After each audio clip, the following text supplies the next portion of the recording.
France, some 30 organisations are calling for people to turn out in cities across the country this afternoon in support of victims of sexual violence and in support of Gisèle Pélicot, who was drugged and raped by her ex-husband and more than 50 men between 2011 and 2020. On September the 14th, similar protests saw tens of thousands of people take to the streets. Organisers are calling for a new law to protect against sexual and sexist violence and for 130 measures in prevention, education, policing, justice and health, estimating that an investment of more than €2.5 billion a year is needed. We're now joined by Catherine Le Magueresse, an academic at the Sorbonne and an expert in questions surrounding sexual violence. Thanks very much for joining us here on France 24. Thanks for having me.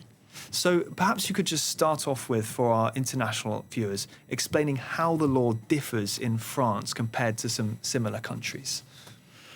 The French law is an old one, is outdated. It says that, if I'm only referring to rape definition, it's an act of penetration with constraint, threats, surprise, or violence. And if you don't manage to prove one of these elements, then there is no rape, which means that even if you have the proof that the woman said no, or that she remained passive, then there is no rape. You really have to prove one of those four elements. And the difference with, for example, Canada, which changed its law in 1992, is that we need to have a positive definition of consent inside the law, which is not the case yet. So in France, would you say that among kind of liberal Western democracies, is it among perhaps the most draconian or the least progressive, or where would you place it on the scale, roughly? Maybe the most patriarchal. Okay, interesting. Europe is changing. We can see that Belgium changed its law, Sweden changed, Spain did it recently. And we have a strong incitation from the GREVIO, the Istanbul Convention, which we ratified in 10 years ago now. And this convention tells the states that we ought to have a definition inside the penal code that defines sexual violence as an act imposed without the consent of the person. And have you had a look at the law proposed by this group of associations that are calling people to protest? Would that bring France up to date, as you see it? It would. It's a very interesting and important law regarding the measure that ought to be taken so that the law is more is applied in a better way, but it doesn't change the law of sexual violence. It doesn't touch this point. There is a disagreement between feminist organizations regarding this topic. So this is something we are talking right now. But yeah. And perhaps what might help viewers to understand, putting this in context of the ongoing trial, what are some elements that the defence are using that they perhaps wouldn't go to in other countries where the law is different? It's around mens rea, which is the intention that men have in order to rape. One of the lawyers said there is rape, it's an rape.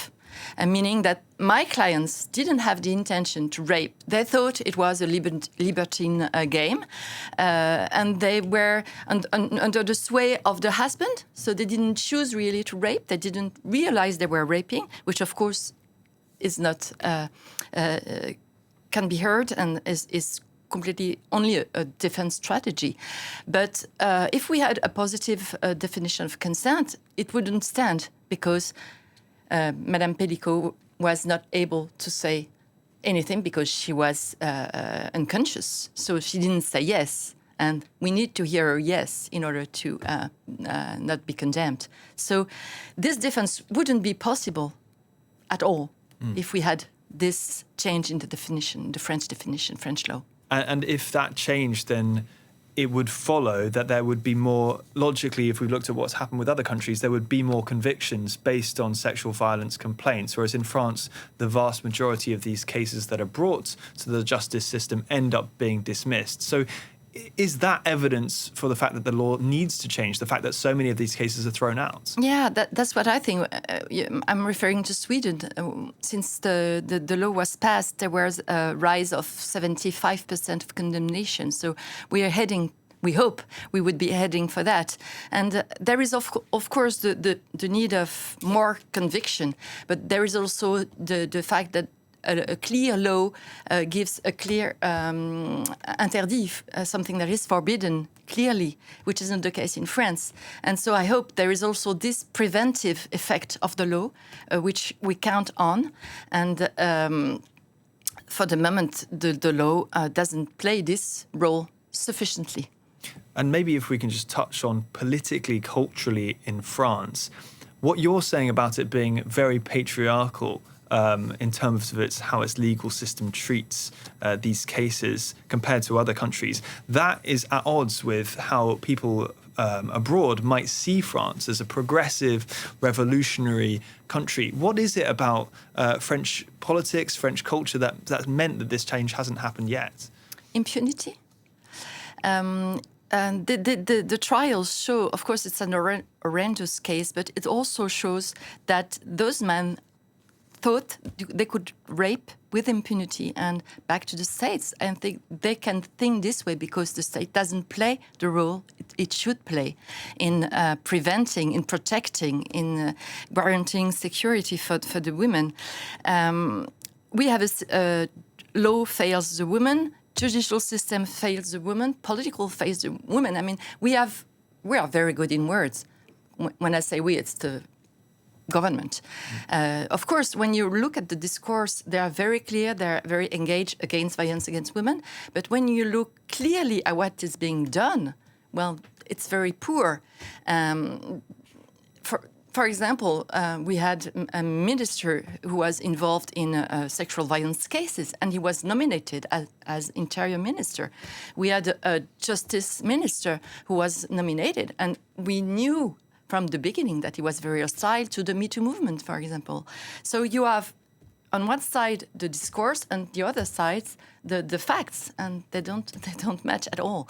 And another example, which is being denounced by the organization you were mentioning before, all this fight is very poorly founded. The organization, feminist organization, are doing much of the work states should be doing, and they're not funded, underfunded, really. And all those things, putting one after the other one, sends a message that, is dangerous to denounce. So, answering more precisely to your question, I think... by denounce, you mean speak up or yes, actually lodge a complaint?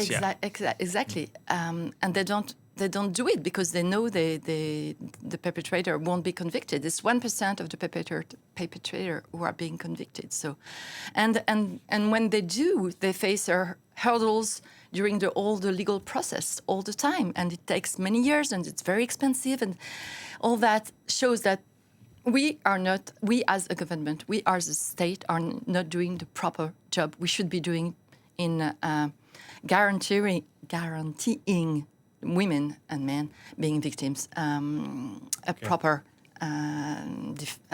judicial system. Catherine Le Magueresse, thank you very much for your time and for coming on the weekend Thanks for having me. on our studio.